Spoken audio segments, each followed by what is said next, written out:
Shalom my dear friends. இந்த புதிய நாள் நீங்கள் யாவரும் மகிழ்ச்சியாக இருப்பீங்க நான் கர்த்தருக்குள்ள விசுவாசிக்கின்றேன்.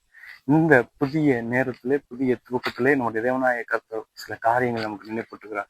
என்ன அப்படின்னா, நம்மை தப்பு வைப்பதற்காக தேவன் நமக்கு பாதை விசாலத்திலே கொண்டு வந்து நிறுத்திருக்கிறார். ஒருவேளை இதுவரைக்கும் நாம வந்த பாதைகள் முட்களும் ஒருவேளை கற்களும் நிறைந்ததா இருக்கலாம். ஒருவேளை கண்ணீரின் பாதைகளா இருக்கலாம். பள்ளத்தாக்குகளுக்குள்ளே நாம் கடந்து வந்ததா இருக்கலாம். ஒருவேளை நாம் மிகவும் அதிகமாய் பலவீனங்களுக்குள்ளே கடந்து வந்ததா இருக்கலாம்.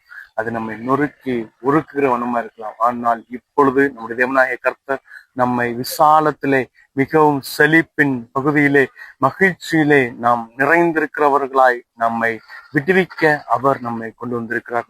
நம்மை தப்புவிக்க அவர் விசாலத்திலே கொண்டு வந்து நிறுத்தி இருக்கிறார். ஏனென்றால் நாம் அவருடைய பிள்ளைகள்.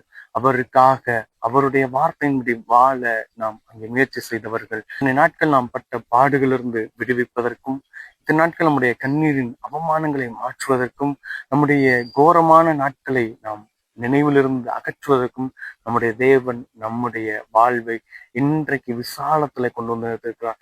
மிகவும் நேர்த்தியாய் செவ்வையாய் செழிப்பின் இடத்திலே நம்மை கொண்டு வந்து நிறுத்திருக்கிறார்.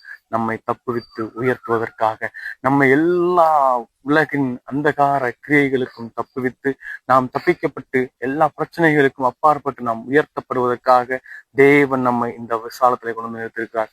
எனவே அவருடைய வார்த்தையை விசுவாசிக்கிறவர்களை தேவன் நம்மை விசாலத்திலே கொண்டு வந்து வைக்கப்படுகிறார் என்பதை உணர்ந்தவர்களாய், இந்த பாடுகள் இந்த பலவீனங்கள் எதுவும் நம்மை ஒன்று செய்யாது, தேவன் நம்மை தப்புவிப்பார் என்பதை அறிந்தவர்களாய் இந்த நாளை மகிழ்ச்சியோடு துவக்கும். தேவன் தாம் நம்மை ஆசீர்வதிப்பாராக. God bless you all.